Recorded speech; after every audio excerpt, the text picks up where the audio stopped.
கலாநிதி வீராசாமி, இன்னைக்கு முதல் நாள், இன்னைக்கு பிரதமர் உள்ளிட்ட மூத்த அமைச்சர்கள்லாம் நாடாளுமன்ற உறுப்பினர்களாக பதவியேற்கக்கூடிய இன்றைய முதல் நாளிலேயே எதிர்க்கட்சிகள் தங்களுடைய எதிர்ப்பை பதிவு செய்வது அப்படிங்கிறது அடுத்து வரக்கூடிய இந்த கூட்டத்தொடர் முழுவதுமாக எப்படி நடக்கும் அப்படிங்கிறதுக்கான ஒரு முன்னோட்டம் மாதிரி இல்லையா? இது டாக்டர் கலாநிதி, இது எனக்கான கேள்வியா? எஸ் டாக்டர், உங்களுக்கு தான் டாக்டர் கலாநிதி. அனைவருக்கும் வணக்கம்.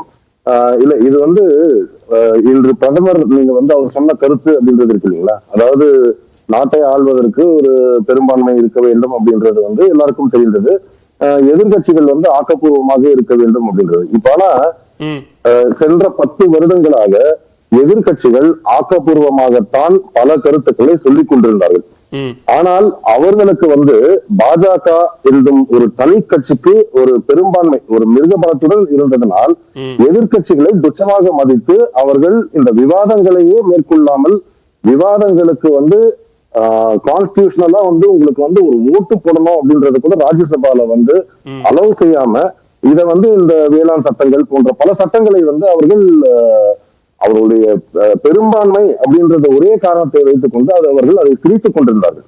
நீங்க இந்த 17th லோக்சபா அப்படின்றத நீங்க எடுத்து பாத்தீங்கன்னா கிட்டத்தட்ட ஒரு 170க்கும் மேல அதாவது மசோதாக்கள் பேசப்பட்ட பொழுது 50% மேல இருந்தது 1 மணி நேரம் 2 மணி நேரம் டிபேட் அப்படின்றதுதான் நடந்திருக்கு. இதுல ஒரு எதிர்கட்சி அப்படின்றவங்க இப்ப ஒரு சாதாரணமான ஒரு மசோதா அப்படின்னு வந்ததுன்னா எல்லோருமே அதற்கு ஆதரவு அளித்து, ஒரு நாட்டிற்கு ஒரு அச்சுறுத்தல் ஏற்படும் விதத்தில் ஏதாவது ஒரு பிரச்சனை இருந்தாலோ, ஏதாவது நாட்டின் வளர்ச்சிக்கு மிகவும் முக்கியமானது அதை செய்ய வேண்டும் என்று வந்தாலோ நாங்களே கூட வாக்களிச்சிருக்கோம். அதாவது இந்த அரசாங்கம் கொண்டு வந்திருக்கும் மசோதாக்களுக்கு எதிர்கட்சிகளாக காங்கிரஸ், டிஎம்கே போன்ற கட்சிகள் கூட வாக்களித்திருக்கின்றன. எப்ப பிரச்சனை வருது அப்படின்னா மக்கள் எதிர்ப்பு அப்படின்னு வர்றப்போ, இப்ப நீங்க எங்கெல்லாம் மக்கள் எதிர்ப்பு வருதுன்னு பாத்தீங்கன்னா, வேளாண் சட்டங்களுக்கு எதிர்ப்பு வந்தது. இந்த அக்னி பத் அப்படின்னு அந்த அக்னிவீர் அந்த ஸ்கீம் அப்படின்றது அவங்க கொண்டு வந்தது. அது மக்களிடம் இருந்து வந்த எதிர்ப்பை தான் எதிர்கட்சிகள் பிரதிபலிக்கின்றன. நீங்க பாத்தீங்கன்னா இதுக்கு முன்பு இருந்த கூட்டணி ஆட்சிகள் இருந்த பொழுது ஒரு 60% மசோதாக்கள் பாராளுமன்ற நிலைக்குழுவுக்கு விவாதங்களுக்கு அனுப்பப்படும். ஆனால் இந்த முறை பாத்தீங்கன்னா 25% இல்ல 30% கூட அனுப்பல அப்படின்றதுதான் இங்க இந்த 17வது 17th லோக்சபால கொடுத்திருக்கிற ஃபைண்டிங்ஸ். அதாவது ஒரு எதிர்கட்சி என்பது நாங்கள் பெரும்பான்மையாக இருக்கிறோம், ஒரு மிருகபலத்துடன் இருக்கிறோம் என்றால் நாங்கள் உங்களை மதிக்க மாட்டோம் என்று சொன்னது பாஜக தான். இது நாங்கள் யாருமே இதை நாங்க எதுவுமே மாற்றி சொல்லவில்லை. இன்று அவர்களுக்கு ஒரு பெரும்பான்மை இல்லாததினால் அவர் ஒரு ஆட்சி நடத்தணும்னா மெஜாரிட்டி வேணும்ன்ற அந்த ஞானோதயம் பிரதமர் அவர்களுக்கு இன்று வந்திருக்கிறது. அவருக்கு இதுக்கு மேலேயாவது இப்போ நாங்க எதிர்கட்சி என்றால் எதிர்மறை கருத்துக்களை சொல்வோம், எதிர்மறை கொள்கைகளை கொண்டவர்களாக இருப்போம், இதுதான் எதிர்கட்சி அப்படின்றது. ஆனால் அவர்கள் பார்ப்பது அதைத்தான் பிரதமர் என்ன சொல்றாருன்னா, அதை இடையூறாகவோ நாடகமாகவோ கூச்சல் குழப்பமாகவோ எல்லாம் பண்ணாதீங்க, கொஞ்சம் ஆக்கப்பூர்வமா மக்களுக்கு தேவையான விஷயங்களை பேசக்கூடிய அது ஒரு கோரிக்கை தானே, ஒரு ஆக்கப்பூர்வமான ஒரு விவாதத்திற்கு வாங்க அப்படின்னு அழைக்கிறது ஒரு ஆரோக்கியமான விஷயம் தானே. இந்த 10 வருஷமா ஏன் சார் பண்ணல? இந்த 10 வருஷமா நீங்க அவர் இந்த சொல்லி இருந்தாருன்னா அவர் ஒரு மிகப்பெரிய ஜனநாயகவாதி அப்படின்னு சொல்லிட்டு அவருக்கு சர்டிபிகேட்டே கொடுக்கலாம்.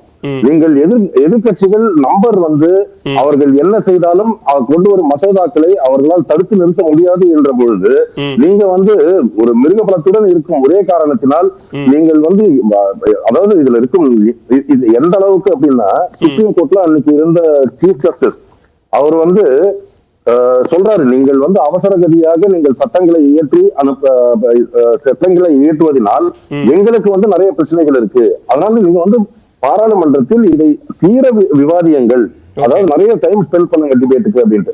இது நீங்க பாத்தீங்கன்னா இருக்கிற 170 மசோதாக்கள் இருந்ததுன்னா எல்லாமே பாராளுமன்றத்தில் விவாதிக்க முடியாது என்பதற்காக அமைக்கப்பட்டதுதான் இந்த நிலைக்குழுக்கள் அப்படின்றது. இந்த நிலைக்குழுக்கள் அப்படின்றது நீங்க பாத்தீங்கன்னா அங்க அவர்கள் தொடர்ந்து ஒரு 4-5 நாட்கள் அதை தொடர்ந்து விவாதிப்பார்கள். ஒரு 30 எம்பிஸ், அதுல ஆளுங்கட்சியை சார்ந்தவர்களும் இருப்பார்கள், எதிர்கட்சியை சார்ந்தவர்களும் இருப்பார்கள். அப்பொழுது கட்சி பாகுபாடு இல்லாமல் அந்த இஷ்யூ என்னவோ அந்த இஷ்யூவை பத்தின டிபேட்ஸ் அங்க வரும். அது வந்து வெளியில வந்து மக்களுக்கு அதை பற்றி தெரியக்கூட தேவையில்லை. அதில் யார் என்ன பேசினார்கள் என்பது தெரிய தேவையில்லை. ஆனால் நீங்கள் அதை அனுப்பினீர்கள் என்றால் அதில் இருக்கும் பிரச்சனைகள் ஒண்ணு இல்ல. அக்னி 10 அப்படிங்கிற அந்த அக்னிவீர் ஸ்கீம்னு கொண்டு வந்தாங்க இல்லைங்களா, அந்த மாணவர்களிடம் சென்று நீங்கள் பேசினீர்களா, ஏன் இதை எதிர்க்கிறார்கள் அப்படின்னு சொல்லி. நீங்க 4 பேரை வந்து நீங்க வந்து ஒரு ஆர்மியில எடுத்துட்டு 3 பேரை நான் திரும்பி அனுப்புறேன்னா பெரும்பாலானவர்கள் கிராமங்களில் இருந்து வருபவர்கள்.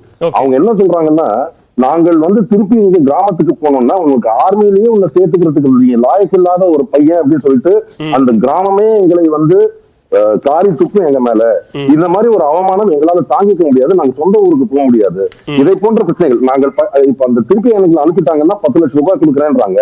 அந்த 10 லட்சம் ரூபாயை வைத்து எங்களுக்கு என்ன செய்வது? மாத வருமானம் என்பது ஒன்று எங்களுக்கு முக்கியம். எங்களுக்கு வந்து 23 வயதில் நீங்கள் வந்து கூப்பிட்டு போயிட்டு எனக்கு ஒரு ட்ரைனிங் கொடுக்குறேன்னு சொல்லி 4 வருஷம் ட்ரைனிங் கொடுத்துட்டு நீ உனக்கு வேலை இல்லை இதுக்கு மேல அப்படின்னு சொல்லி அனுப்பிவிட்டா எங்களுடைய எதிர்காலம் என்ன ஆகும்? அடுத்தடுத்த நாட்கள் அது தொடர போது நம்ம அது குறித்தும் பேசலாம். நான் முதற்கட்ட பார்வையை எடுத்துக்கிறேன். டாக்டர் திரு ஜி.கே. நாகராஜ், உங்களை நிகழ்ச்சிக்கு வரவேற்கிறேன். பாஜகவுக்கு மெஜாரிட்டி இல்ல, கூட்டணி அரசாகத்தான் என்டிஏ அரசாங்கம் அமைக்கப்பட்டிருக்கிறது. ஆனால் தொடர்ச்சியாக பிரதமர் வந்து மத்தியில் ஆட்சி நடப்பதற்கு மெஜாரிட்டி தேவை என்கிற ஒரு கருத்தை தொடர்ச்சியாக வலியுறுத்துவதன் நோக்கம் என்ன? அப்படி பேசுவதை திரு மல்லிகார்ஜுன கார்கே மிகப்பெரிய ஒரு அரசியல் தோல்விக்கு பிறகும் பிரதமரிடம் ஆணவம் குறையவில்லை அப்படின்னு கடுமையா விமர்சிக்கிறாரு. எங்க பாரத பிரதமர் அவர்கள் தேர்தலுக்கு முன்னாடியே சொன்னாங்க, காங்கிரஸ் பாஜக வீழ்த்த வேண்டும் நினைத்தால் அது மிக எளிது. எப்படி எளிதுன்னா, நீ மக்களுக்கான தொலைநோக்கு பார்வையோடு செயல்படுங்கள், மக்களுக்கான நல்ல திட்டங்களை கொடுங்கள், மக்களுக்கான அரசியலை செய்யுங்கள். 60 ஆண்டு காலம் காங்கிரஸ் ஆட்சி செய்திருக்கிறது இந்தியாவை. நீங்கள் செய்ய தவறியதை நாங்கள் செய்கின்றோம், அதனால் எங்களுக்கு வாய்ப்பளிக்கிறார்கள். எங்களை விட நீங்க பெட்டரா இன்னும் பெர்ஃபார்ம் பண்ணுங்க, மக்களுக்கு உங்களுக்கு வாய்ப்பளிப்பார்கள் அப்படின்னு சொல்லிட்டு ஒரு நல்ல எதிர்க்கட்சி நாட்டுக்கு தேவை. அதுதான் வலிமையான ஜனநாயகம் அப்படிங்கிறதையும் ஆணைத்தரமா வலியுறுத்தினவர் நம்முடைய பிரதமர் நரேந்திர மோடி அவர். இன்னைக்கு பாரத பிரதமர் சொன்ன வார்த்தை, தேர்தலுக்கு முன்னதாக வலுவான அஸ்திவாரத்தை அமைத்திருக்கிறோம். பல இடர்பாடுகளை தாண்டி கடந்த ஆட்சி காலத்தில் கடந்த 10 ஆண்டுகளுக்கு முன்பாக காங்கிரஸ் செய்ய தவறியதையெல்லாம் சரி செய்து, இடிபாடுகளை சரி செய்து அஸ்திவாரத்தை பலப்படுத்தி இருக்கிறோம்.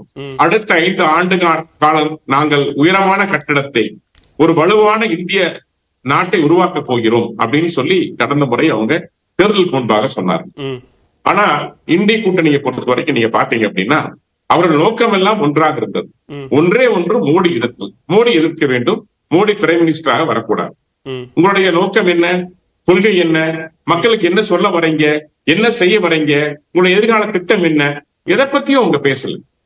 இதுவரை எதிர்கட்சியாக இருந்தவர்கள், எலியும் பூனையாக இருந்தவர்கள், கீரியும் பாவமாக இருந்தவர்கள் காங்கிரஸ், திரிணாமுல் காங்கிரஸ், ஆம் ஆத்மி கட்சி,